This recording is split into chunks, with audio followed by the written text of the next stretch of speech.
pues, nutritiva, pero creo que este texto nos va a ayudar sobre todo en torno a nuestra vida cristiana. Vamos a iniciar en el nombre del Padre, del Hijo y del Espíritu Santo. Amén. Señor, te damos gracias por las bendiciones que nos das. Gracias por este día 2 de mayo. Gracias por el regalo de nuestro bautismo y de nuestro apostolado. Gracias por el llamado a un ministerio o a una misión a través del sacerdocio bautismal. Encomendamos nuestra jornada a tu benevolencia infinita, al amor que nos tienes. Danos, Señor, la capacidad de hacer adecuadamente aquello que tenemos que realizar. Los que estamos aquí no podemos hacer todo, podemos hacer algo. Y de ese algo es del que tú esperas que te demos las mejores cuentas. Del libro de los Hechos de los Apóstoles. Si quieres poner el texto, por favor, David. Ese texto ahorita se los comparto. Como les decía, ese árbol que estaban moviendo me complicó un poquito el tiempo, pero aquí estamos prácticamente en el momento puntual.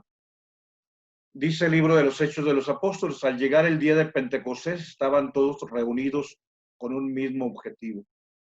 De repente vino del cielo un ruido como una impetuosa ráfaga de viento que llenó toda la casa en la que se encontraban. Se les aparecieron unas lenguas como de fuego que se repartieron y se posaron sobre cada uno de ellos. Se llenaron todos de Espíritu Santo y se pusieron a hablar en diversas lenguas, según el Espíritu les concedía expresarse. Residían en Jerusalén hombres piadosos, venidos de todas las naciones que hay bajo el cielo. Al producirse aquel ruido, la gente se congregó y se llenó de estupor, porque cada uno les oía hablar en su propia lengua. Palabra del Señor. Bueno, estupefactos y admirados decían, ¿es que no son galileos todos estos que están hablando? Pues, ¿cómo cada uno de nosotros les oímos en nuestra propia lengua nativa? Palabra de Dios. Te alabamos, Señor.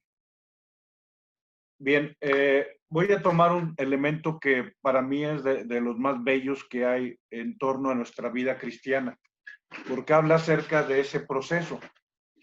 Ojalá que tú y yo comprendiéramos que nuestra vida es un proceso, o sea, no es una acción aislada. Y eso debería para ti, para mí, ser fuente de tranquilidad. Un día, estando, o sea, hace ya más de 30 años, estaba yo estudiando en la Ciudad de México. Me encontré a una persona que traía un botón de esos de plástico grandotes que tienen letras en colores y decía, tenme paciencia, Dios no me ha terminado. Y yo creo que esto es también lo que significa nuestra vida. Cuando yo entro al seminario había un periódico que se llamaba en latín Infieri, N-F-I-E-R-I, Infieri. Y ese infieri significaba en proceso. Y ese en proceso significaba lo que alguien en un seminario vivía. Está en un proceso. Pero ese infieri también significa nuestra propia vida. Tú y yo estamos en proceso. Y ojalá, bueno, o sea, ubicáramos este factor para que nos tuviéramos un poco más de paciencia. Decía que el botón, tenme paciencia, Dios no me ha terminado. Ojalá, bueno, claro, sin que esto signifique que tú y yo hagamos mal a alguien, pero el esposo debe saber que la esposa está en proceso, la esposa que el esposo está en proceso, los papás que los hijos están en proceso, y tener más paciencia y más tranquilidad. Dentro de ese proceso en el que Dios nos ubica, ahorita un momento más te hablaré de 5 elementos de ese proceso, de ese camino, de ese itinerario. O sea, si es un camino, no es un destino. Si es un itinerario, es una ruta. O sea, todavía no llegamos ni al destino, ni a la meta, ni digamos, a la última estación. O sea, siempre hay una estación más adelante hasta que un día lleguemos con Dios. Pero antes de mover esta diapositiva, yo quiero subrayar el último versículo, y el versículo 6, donde habla del misterio y del milagro, la grandeza de Pentecostés. Alguien piensa que Pentecostés expresa la unificación, y más que la unificación, Pentecostés expresa la grandeza de la diversidad. O sea, ese es el regalo de Pentecostés. Claro, se unifica, pero dice el versículo 6, al producirse aquel ruido, la gente se congregó, se llenó de estupor. al oírles hablar cada cual en su propia lengua. O sea, no es una lengua misma la que hablan los apóstoles, sino más bien hablan y tienen la capacidad de que cada quien escuche en su propia lengua los misterios de Dios. Y así termina el versículo 8, cómo cada uno de nosotros les oímos en nuestra propia lengua nativa. Eso es la iglesia. O sea, no que tú tengas que adecuarte a mí, sino yo tener la capacidad de ver cómo tú puedes entenderme, o sea, tener el Espíritu Santo para que entonces yo pueda hablar tus propios códigos. No que tú te adaptes a mis códigos, sino en tus códigos, dice cada quien en nuestra propia lengua nativa. Es la lengua en la que nací, o sea, es aquello que me dio mi familia y que me dio Dios desde el momento en que me dio la vida. Entonces sí, volveremos sobre este misterio de Pentecostés más adelante, pero algunos dicen es que es la unificación. No, más bien es el regalo de la comprensión de la diversidad, lo que se nos permite y la capacidad de adaptarnos a esa diversidad, pero claro, con un mensaje que es valioso para quien lo escucha, porque el mensaje es el de Cristo. Pero vamos a pasar, digamos, a ese proceso en el que tú y yo nos encontramos. Adelante, por favor, ahijadito. Viene esta recomendación de este libro del camino espiritual de San Juan de la Cruz. Y aquí viene San Juan de la Cruz. Él presenta 5 elementos en torno a lo que el fuego de Dios de Pentecostés va realizando en nuestras personas.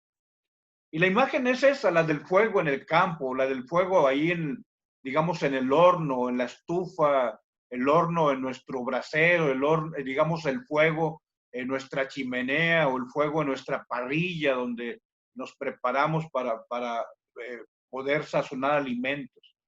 El fuego de Dios, dice, realiza en tu persona y en mi persona 5 elementos o 5 momentos del camino, del itinerario, del proceso.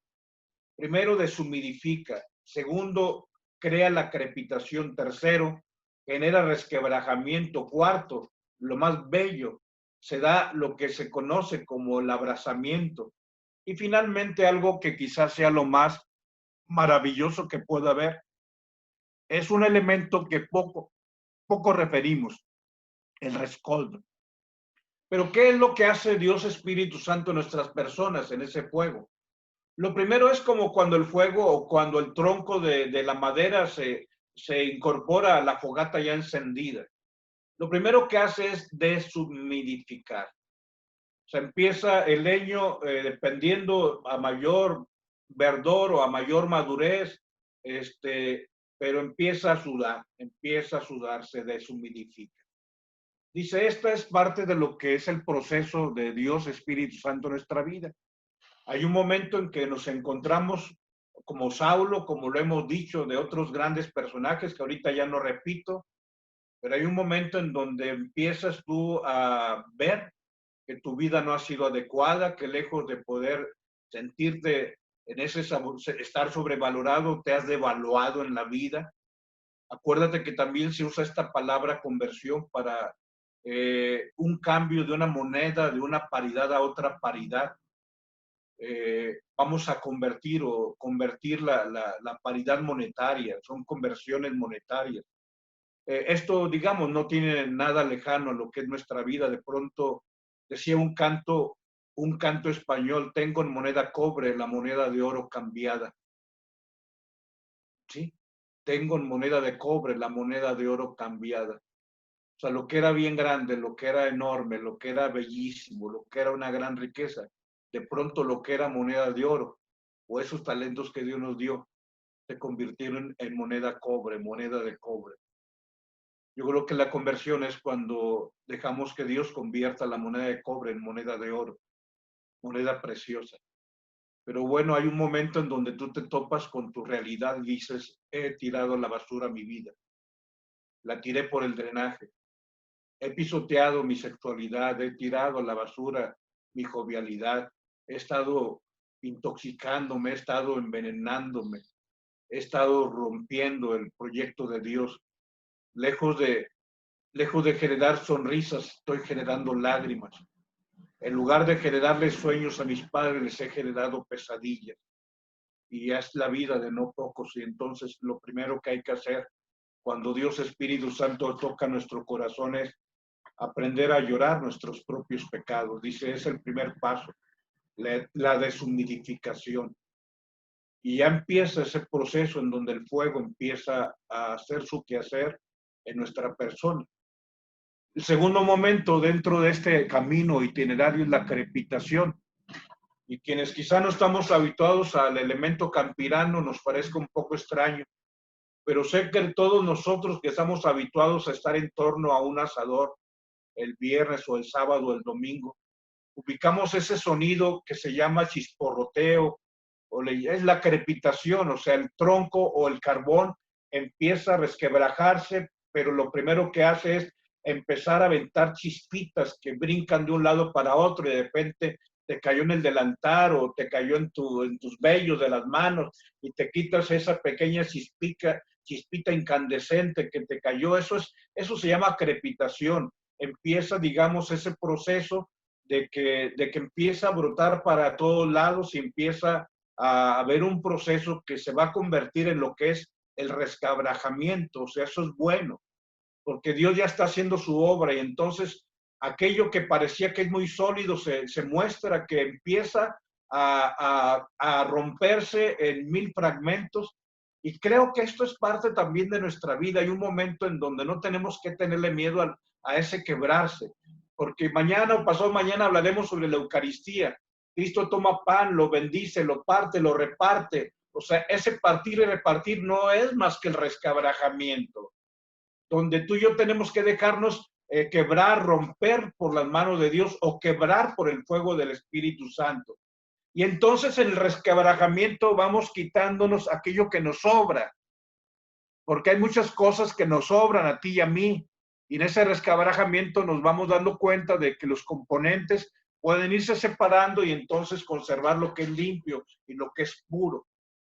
En el resquebrajamiento quitamos lo que nos sobra, te decía. Fíjate cómo muchas personas piensan que la iglesia es inoperante. ¿Y cuál es el argumento que dan? Quizá ahora más con el COVID y más con los templos cerrados o sin culto. Y entonces dicen, es que ahorita soy inoperante porque me falta y me falta y me falta. No, no, no. La iglesia no es inoperante por lo que le falta. O tú y yo no somos inoperantes por lo que nos falta. Somos inoperantes por lo que nos sobra. Nos sobra protagonismo, nos sobra soberbia, nos sobra querer que nos reconozcan, nos sobra estar en el aparador, nos sobra el querer que ponga nuestro nombre, que nuestro nombre sea elogiado. O sea, eso es lo que nos sobra. Lo que hace inoperante a la iglesia no es lo que nos falta, sino lo que nos sobra. Hace falta que Dios resquebraje.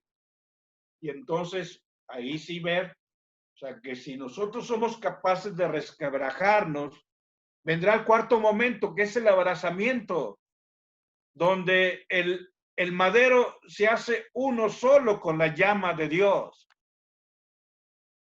Se convierte todo, aquí la expresión del abrazamiento no es con Z, sino con S, o sea, nos convertimos en esa brasa, en ese fuego de Dios, en ese ser luz nosotros también para los demás. Ya hemos hablado sobre el tema de la luz, hoy estamos del tema del fuego. Y entonces viene otro elemento maravilloso, el último, que te digo, quizá por ser un término campirano y por estar tú y yo en la gran urbe, en la selva de concreto, en la jungla de asfalto, vamos perdiendo este elemento de comprensión que es fundamental, pero creo que sobre todo porque sé que no poco, no sé, el 60-70% de los que estamos en este ejercicio de meditación o de reflexión conforme la palabra de Dios, ubicamos, bueno, Dios te ha regalado el don de unos hijos o de unas hijas a las que tú quieres que sean personas de bien y claro, en nuestro conocimiento de Cristo, en ese encuentro personal con el Señor, sabemos que lo mejor que podemos hacerles es que ellos conozcan y que tengan el encuentro con Cristo.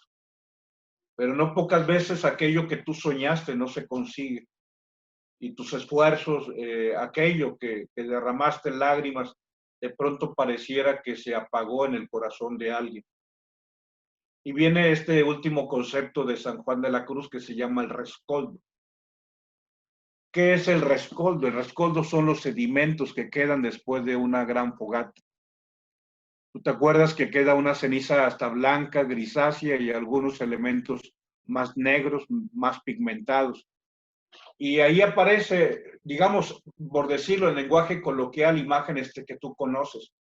En esa lámina que usaron los albañiles para poner esas tablitas que pusieron y poner dos ladrillos o dos bloques ahí para poner después otra lámina y calentar sus taquitos.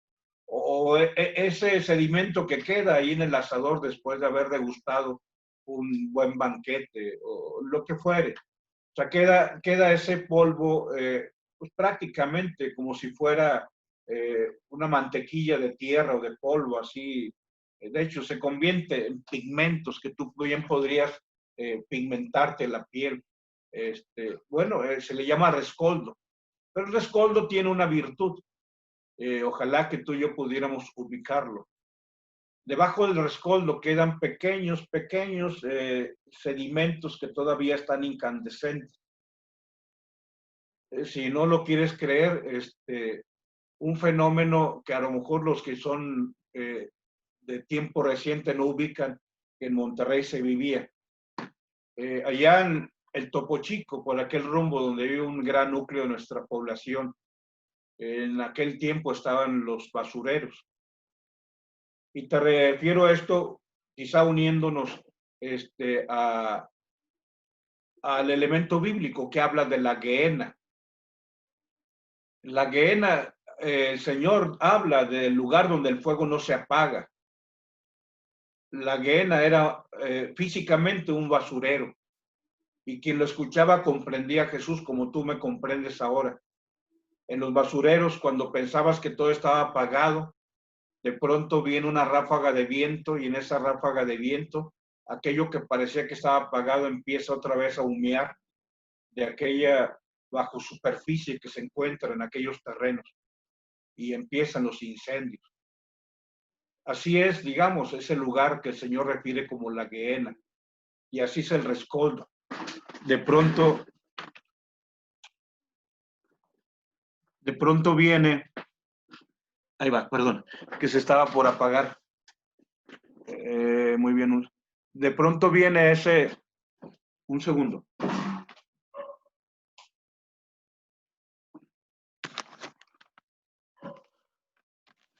Ya.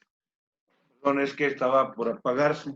Ya. De pronto viene ese viento que hace que lo que estaba aparentemente apagado se vuelva a encender. Voy a aplicarlo a nuestra vida, porque una gran cantidad de personas vivieron esto. Yo te hablaba de Manuel García Morente, que escuchando la pieza La infancia de Jesús, en realidad fue el viento que vino y sopló y aquella rescoldo que estaba ahí de su infancia empezara a moverse y empezó a entrar en un estado de deliciosa paz. Y así podría hablarte de todas las conversiones o reconversiones de las personas. Hoy te refiero, aunque ya no alcancé a presentar la fotografía, pero lo haré después. Pero un hombre se llama Maurice Blondel, precisamente aquel que era maestro de Santa Edith Stein. Un día Maurice Blondel está en Bombay. Él va a dar unas conferencias. Se levanta temprano para revisar su libreta de anotaciones y cuando se levanta baja a desayunar una mesita con el ruido de la ciudad de Bombay, una ciudad con un alto índice poblacional, pero está ahí en esa mesita y cuando está en la mesita viene la mesera y le dice qué desea que le sirva. Y él dice, no sé por qué. Dice, pero dice, tráigame un chocolate, por favor, calientito y tráigame una magdalena, un pan. De hecho, hay ahorita en México ese tipo de panes, o siempre los ha habido. Y dice que aquella mesera le trae el chocolate espesito, calientito, y en un platito la magdalena. Y Maurice Blondel dice que partió aquel panecito Y dice, desde que lo partí, me vino el recuerdo de la infancia de mi mamá, que decía, Mauricio, eh, tómate todo tu alimento. Y dice que cuando tomaba aquel pedazo de magdalena, dice, hice lo que hacía de niño. Me acerqué a aquella taza de chocolate espeso y lo empecé a sumergir, a empapar y a comer. Y dice, aquel momento me quedé como 2 horas recordando todo lo que mi madre me enseñaba y su invitación para que yo me mantuviera cercano a Dios, decía Maurice Blondel. Y bueno, algo pasa con la máquina, espero que no se me corte, pero vamos bien. Dice, en ese momento regresó ese encuentro con Dios y su deseo de regresar a Dios, de recuperar todos los valores que su mamá le sembró en su corazón. Eh, Eso es el rescoldo. Los psicólogos le podrán llamar el subconsciente,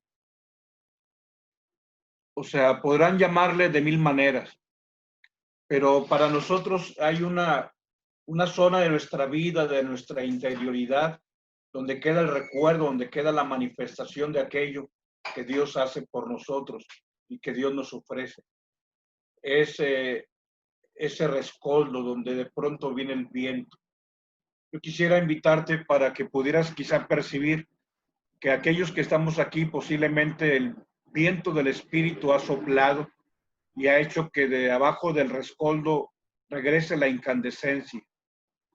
Esto es maravilloso, porque aún aquellos que tú piensas que tanto le enseñaste que se acercaran a Dios y de pronto tú piensas que un día ya no existe vida cristiana en ellos, no es así.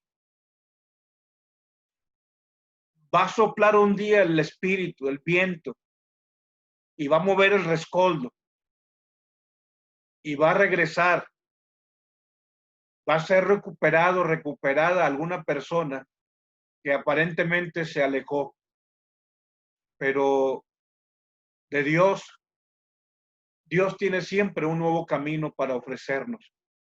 Así es el ejemplo de los grandes santos y el ejemplo de los grandes conversos. Hoy pues pidamos a Dios Espíritu Santo que nos conceda el regalo de poder vivir este don del fuego que viene a nosotros, que nos permite entrar en sintonía con Él. Que Dios pues nos bendiga en el nombre del Padre, del Hijo y del Espíritu Santo. Amén. Adelante, David, vamos a abrir la cámara, por favor. Pues muchas gracias, perdonen, pero de pronto se me apagaba, entonces quería checar si estaba conectada porque no quería que se